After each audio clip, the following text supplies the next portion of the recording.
บัตรที่3เฮาได้6ตัว2 4 6ปลางามๆได้พี่น้องนี่ปลางามๆแซ่บๆพี่น้องเอ้ยนี่ได้ปิ้งอยู่มันๆอยู่บัตร3เด้อ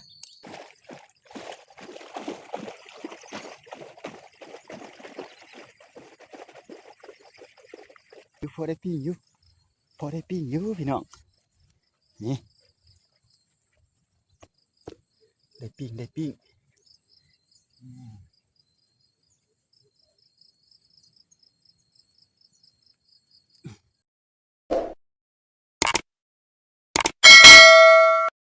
ครับทักทายสวัสดีตอนเช้าที่เข้ามาติดตามรับเบิ่งรับชมหลังจากเว้าจันบ่ได้มาอยู่จุดนี้ห่างหายไปโดนแล้วพี่น้องเอ้ยเดือนกว่าๆแล้วสุดก้อนๆเพิ่นเอามองมาสมมุติมองป่าขาวน้อยพี่น้องเอ้ยพอจะได้ไปมกไปปิ้งบ่ประมาณนี้นะเดี๋ยวนี้นะหาก็ออกมาฮอดเดี๋ยวนี้จุดนี้ก็เคยมาแล้วนี่พี่น้องทางนี้ละไปถ่ายเบิ่งจุดนี้เว้าจันเคยมาบ่ฮู้ว่าจะมีหรือบ่มีก็บ่จักปากอะไรเนาะนี่เอามองดังเดียวซื่อๆเด้อพี่น้องบ่ได้เอาหยังมาดอกมองดังเดียวจะไปลัดมองประมาณ 2-3 บาทนี่แหละจะมีปลาขาวน้อยพอจะได้ปิ้งบ่หั่นน่ะอาจารย์ก็คิดในใจแบบนี้แหละพี่น้องไปรอติดตามเฮาชมนำกันเจ้าจังจะไปลัดอยู่หั่นก่อนบอนเที่ยวเคยแล้วนั่นล่ะส่วนหลายไม้นี่นะส่วนหลายมักมีหอยคันนะพี่น้องพี่น้อง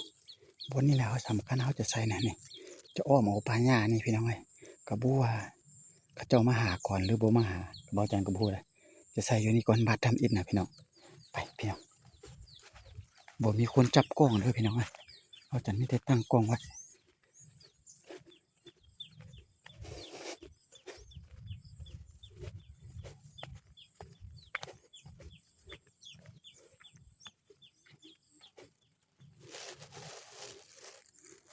นี่ตัวนั้นปลาออกได้พี่น้องนี่เป็นฟอดๆไว้นะ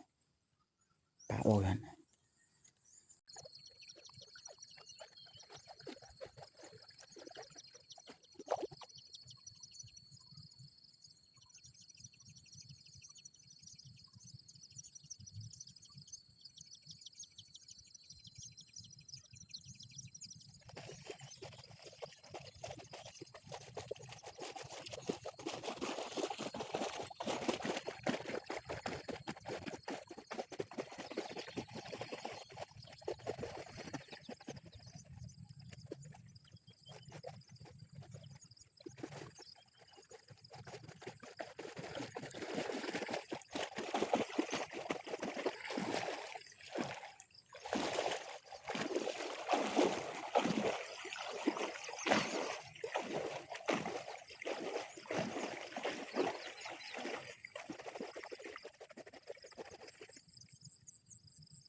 พอได้ปิ้งอยู่พี่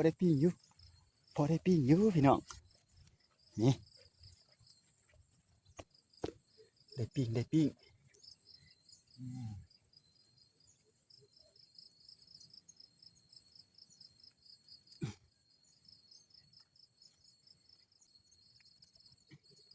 ทำตั้งเลย1 2 3 4 5 6 7 8โอ้ดี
บ่จันจะลัดอยู่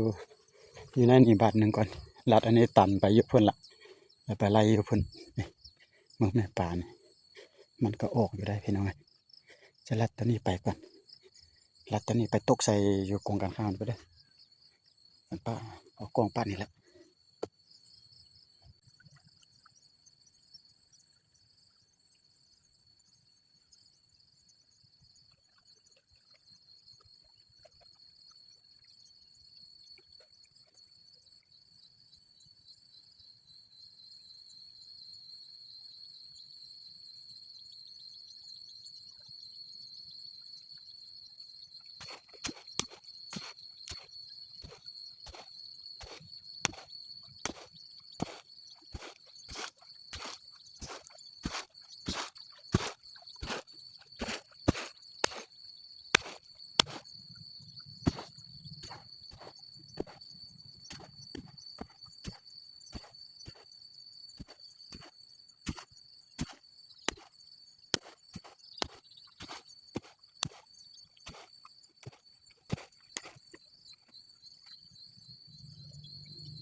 บาทที่3เฮาได้6ตัว2 4 6ปลางามๆได้พี่น้องนี่ปลางามๆแซ่บๆพี่น้องเอ้ยนี่ได้ปิ้งอยู่มันๆอยู่บาท3เด้อ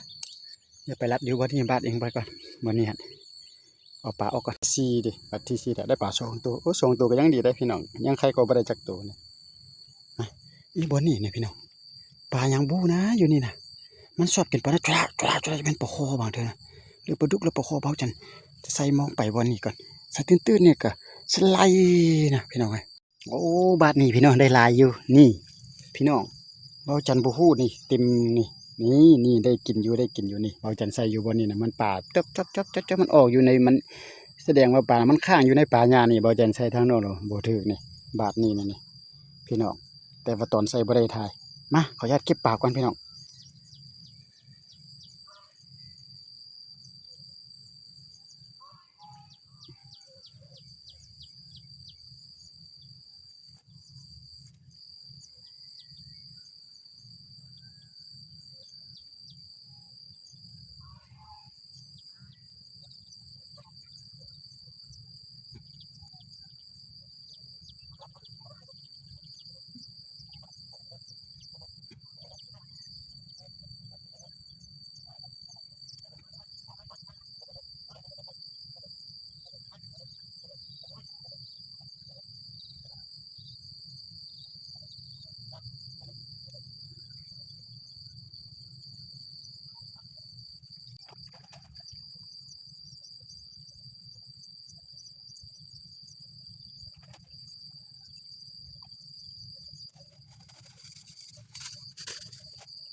ครับพี่น้องมื้อนี้ก็มาหาปลากับมันอยู่พี่น้องมันอยู่พอบ่เสียเที่ยวแล้วบ่ผิดหวังเองเด้ได้ประมาณโลหนึ่งโลปลายพี่น้องใส่โมงประมาณ6 บาท7 บาทเพิ่นได้พี่น้องเอ้ยนี่ประมาณเท่านี้แหละก็ได้อยู่พอได้ต้มได้แกงได้ปิ้งแหละมื้อแลงปิ้งกินแซ่บๆพี่น้องเอ้ยปลาใหม่ๆสดๆมองบ่ดังเดียวเนาะเอ้าคลิปนี้ก็บ่จันก็ขออนุญาตกลับเฮือนก่อนเด้อบัดนี้นะกลับเฮือนกลับซานก่อนพี่น้องแล้วก็มาแต่เช้าได้หน้าก็บ่ลา พี่น้องเราพบกันคลิปต่อไปสำหรับคลิปนี้แสดงความขอบอกขอบใจบรรดา FC และหมดทุกผู้ทุกคนที่เข้ามาติดตามรับชมเบิ่งแล้วก็ฝากไลค์ฝากแชร์ฝากกดติดตามให้เบาจันเด้อบ๊ายบายพบกันคลิปต่อไปพี่น้องสวัสดีครับพี่น้อง